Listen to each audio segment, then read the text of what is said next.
So Moshe and Bilam were likened in regards to prophecy.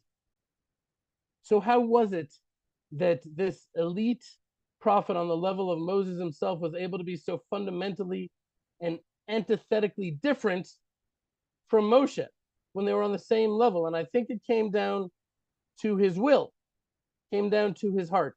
It came down to how he received this prophecy to begin with. Because, on the heart level, he was compared in quite a different way to Abraham. I don't know if you know this. Bilam is like one of the most evil people in history, and he's compared to Moses and compared to Abraham and likened and compared. And so Rav Goldscheider brings this teaching from Rav Kook, who contrasts Bilam's heart not only with Abraham's heart, but with the hearts of each and every one of the prophets of Israel. So this is from the Midrash. All of the prophets of the Jewish people were motivated by the attribute of mercy towards both the Jewish people and the nations. As for the prophets of the nations of the world, they were motivated by the attribute of cruelty. For Bilam arose to uproot an entire nation for no reason at all. So Bilam's heart wasn't really compared to Abraham's heart at all. In reality, it was contrasted to it, because Bilam's hatred was so great and his will was at such fundamental odds with the will of the God of heaven and earth that he was channeling, that he actually believed that Hashem would be with him to curse the nation of Israel. Now, we've talked about this in past fellowships. One of the most prominent contrasting actions of Bilam and Abraham was their saddling of their donkeys. Who remembers this from last year or prior years? Same words are used. And what this action of saddling of the donkey says about each of these characters pretty much says everything that you need to know. So let's just take a quick glance backwards at the context here.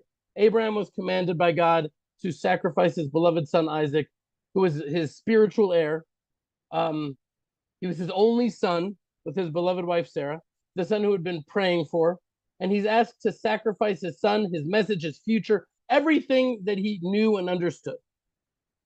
Bilam, on the other hand, is finally granted what he thought was a green light to go ahead and curse the nation of Israel that he so badly wanted to curse. This would be his ticket to fame and honor, unimaginable wealth, and the eradication of this people who he really hated in his heart. And for both Abraham and Bilam, the Torah tells us that they arose early and saddled their own donkeys. They saddled their own donkeys. That would be like Jeff Bezos filling up his own car with gas, right? Like he had to be really motivated to go where he's going. Saddling their own donkeys for each of them was beneath each of their dignities as far as wealth and social status was concerned, but that each of them did so conveyed the eagerness in their hearts to do what it was that they were about to do. And so our sages teach us that regarding Bilam, he shirked the societal and social norms of saddling his donkey in order to go with the nobles of Moab. It says he went with them, right? Not only physically, but really he was united with them in spirit in their shared goal of cursing Israel. He just totally disregarded his honor, his dignity, because as the sages say, hatred prevents thinking straight, right? Hatred prevents thinking straight. His hatred was just so great that he couldn't wait another moment for a servant to do the dirty work of donkey saddling. He was more than willing to do it himself. But if it's hatred that prevents thinking straight, then what about Abraham? Why did he wake up so early to saddle his donkey to fulfill such a terrifying task? Because our sages teach love prevents thinking straight. Love prevents thinking straight.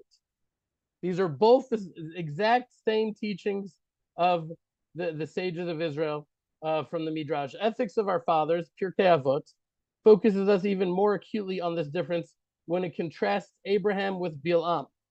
So this is from Ethics of Our Fathers. Whoever possesses these three things, he is the disciple of Abraham our father. And whoever possesses three other things, he is the disciples of Bilam, the wicked.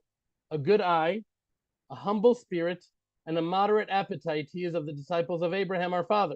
An evil eye, a haughty spirit, and a limitless appetite, he is of the disciples of Bilam, the wicked.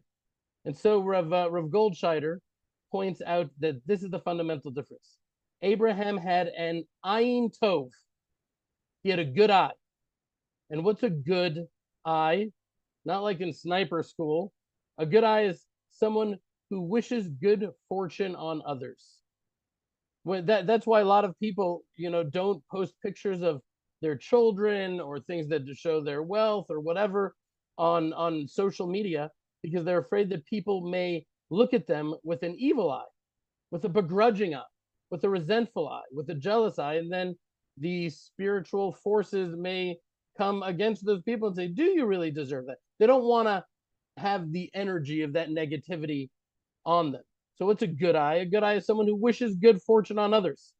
When they see their neighbor flourishing in any way, even in a way which they themselves may not be experiencing that they're flourishing and that they so badly want, they view their neighbor with genuine happiness and blessing. Their eyes broadcast authentic joy at their neighbor's good fortune, more than they may even feel if they themselves were the recipient of such a blessing. That's a good eye. And where does a good eye come from? Rav Kook explains that a good eye does not come from, working on one specific character trait, like having a good disposition or, not being angry, controlling your temper or stinginess. Those are all individual character traits, not a good eye. A good eye comes from a deep internalization of an entire worldview, an entire perspective on life, in which one knows that just as God is infinite and abundant and good, so too are his blessings, and that his neighbor's blessing in no way comes at the expense of his own. And when you have a good eye, you see the divine spark within everyone and everything, which causes your love for God to spill over to love for all of his creations, because there's a spark of him within each and every one of us. And the love for him implies the love for them. That's a good eye. And that's something that Abraham, in his lifelong quest to come to know and love God, worked his entire life with all his being and all of those tests. All of that was to really result in that good eye. That's what he was refining and acquiring. Abraham toiled every moment of his life to achieve the level of consciousness and awareness and godliness that would result in that good eye.